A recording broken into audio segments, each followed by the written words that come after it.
جو میں تجویز پیش کرتا ہوں اور جس کو میں نے بہت عرصہ پہلے لکھ بھی دیا تھا، اور بہرحال وہ ایک طالب علم کی کاوش ہے، اس پر غور کرنا چاہیے، اور غوری کے لیے یہاں بھی پیش کر رہا ہوں، وہ یہ ہے کہ ہم کو تمام اپنے جتنے بھی بینک ہیں ان کا خاتمہ کر دینا چاہیے، تمام بینک، ان کی تمام شاخوں کو بیت المال کی شاخوں میں تبدیل کر دینا چاہیے۔ کسی شخص کو بھی انفرادی سطح پر یہ حق نہیں دینا چاہیے کہ وہ تنظیم زر کا کام کرے۔ دیکھیے، ایک ہے تجارت کرے ہر آدمی، ایک ہے صنعت لگانا، لگائے ہر آدمی، کوئی اور معاملہ کرنا چاہتے ہیں کرے، اسلام اس میں کوئی مداخلت نہیں کرتا سوائے چند اخلاقی حدود کے، لیکن تنظیم زر کا کام، اور یہیں آ کر وہ سواء السبیل دریافت ہوتی ہے جس کو نہ پانے کی وجہ سے مارکس اور اینجلز غلطی کھا گئے۔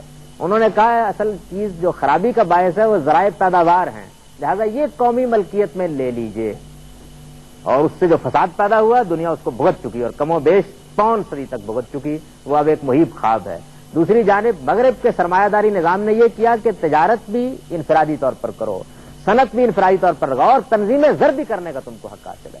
اسلام کا نقطہ نظر یہ ہے کہ صنعت و تجارت یہ کوئی مسئلہ نہیں ہے، یہ انفرادی ملکیتی میں رہیں تو پنپتے ہیں، دنیا اسی طرح ترقی کرتی ہے، حکومتیں اس مقصد کے لیے وجود ہی میں نہیں آتی کبھی بھی، ان کو قومی ملکیت میں لینا یہ بدترین ظلم پیدا کر دیتا ہے خود، لیکن تنظیم زر یہ کسی حال میں بھی افراد کے ہاتھ میں نہیں دی جا سکتی، یہ در حقیقت ایسی ملاپلی پیدا کرنا ہے اور ایسا ساہوکار پیدا کرنا ہے جس کا پھر کوئی علاج نہیں ہے۔ چنانچہ تنظیم زر کا کام میں یہ تجویز پیش کرتا ہوں کہ اسلامی ریاست کو سنبھال لینا چاہیے، بیت المال یہی وہ واحد ادارہ ہونا چاہیے جس کی شاخوں میں لوگ اپنی بچتیں جمع کرائیں، یہ انزل طلب واپسی کے وعدے پر اپنے پاس رکھی جائیں، اور یہ کہہ دیا جائے کہ ان کی حفاظت کی جائے گی، اور اس حفاظت کے عوض میں اس کو ریاست قومی اہمیت کے منصوبوں میں خرچ کرنے کا حق رکھے گی۔ اس سے بیت المال کی ہر شاخ وہ تمام سہولتیں فراہم کر دے گی جو بینک آپ کو فراہم کرتا ہے، عام معاملات میں چیک کی سہولت، ڈرافٹ کی سہولت، مبادلے کی سہولت، اور بہت سی اس طرح کی جو سہولتیں جو اصل میں بینک کا اصل کام نہیں ہے لیکن ضمنی طور پر اس سے حاصل ہو جاتی ہیں، یہ سب حاصل ہو جائیں گی بیت المال کی شاخوں میں۔ جو روپیہ ہمارے پاس جمع ہوگا بیت المال میں، یہ روپیہ وہ ہے کہ جس روپے کو ہم قومی سطح پر پلاننگ کر کے یہ ہونی بھی چاہیے تاکہ وہ سرمایہ دار پیچھے سے بیٹھ کر قوم کی تقدیر سے نہ کھیلے، قومی سطح پر پلاننگ کر کے انویسٹمنٹ کے پروگرام بنائیں گے۔ اس سے یہ خیال نہ کر لیجئے کہ ایک قومی شعبہ بڑا وسیع و عریض وجود میں آ جائے گا، بلکہ ہوگا کیا، اس میں چند شکلیں وجود پذیر ہوں گی۔ لوگوں کے لیے آزادی ہے کہ وہ تجارت کریں، لوگوں کے لیے آزادی ہے کہ وہ بیت المال میں اپنی بچت رکھیں، لوگوں کے لیے آزادی ہے کہ وہ کسی مقام پر کسی انڈسٹری میں کسی کاروبار میں حصص خرید لیں جو اس پر کچھ منفعت چاہتے ہیں، جو بیت المال میں رکھیں گے وہ اپنی بچت دیں، کسی منفعت کی توقع نہ کریں، اور ماہرین معیشت اس پر متفق ہیں کہ بچت کے لیے سود کوئی انسینٹو نہیں ہے، وہ آئے گی ہر حال میں، لوگ کہیں دفن نہیں کر دیں گے، جب وہ آ جائے تو اس کو انویسٹ کیجیے، انویسٹ کرنے کے بعد جو انڈسٹری وجود میں آئے گی، اور اسی میں در حقیقت ضرورت بھی ہوتی ہے، تاجروں کی ضرورت تو یہ ہوتی ہے کسی وقت معاملات الجھ جاتے ہیں اور انہیں وقتی طور پر سرمایہ چاہیے ہوتا ہے، وہ اگر اپنی بچتیں اس بیت المال کو دے رہے ہیں تو بلا سود ان کو اس مقصد کے لیے قرض بھی دیے جا سکتے ہیں، لیکن جو کچھ بیت المال کے پاس موجود ہے وہ انڈسٹری میں قوم کی ترقی میں انویسٹ ہو جائے گا، اور انویسٹ ہو جانے کے بعد پھر جیسے جیسے وہ چیزیں وجود میں آئیں گی وہ نجی شعبے کو منتقل کر دی جائیں۔ منتقلی کے لیے ہم 2 طریقے اختیار کر سکتے ہیں، ایک طریقہ یہ ہے کہ ہم اس کے حصص فروخت کر دیں، اور اس طرح ایک سطح پر ریاست، دوسری سطح پر لوگ اس میں شریک ہو جائیں۔ دوسری صورت کیا ہے؟ دوسری صورت یہ ہے کہ پوری کی پوری شے وجود میں لا کر، نہ کہ سرمایہ، اس کو اجارے پر دے دیا جائے۔ اجارہ کسی صنعت کی قوت، صلاحیت، اس کی پیداواری طاقت کے مطابق متعین کیا جا سکتا، لیا جا سکتا، یہی اصول ہے جس پر سیدنا عمر فاروق نے ریاست کی ملکیت میں کروڑوں میل میں پھیلی ہوئی زمینیں خراج پر دے دی تھی، اور اس کے ذریعے سے اس وقت بھی ایک عظیم خوشحالی وجود میں آ گئی تھی۔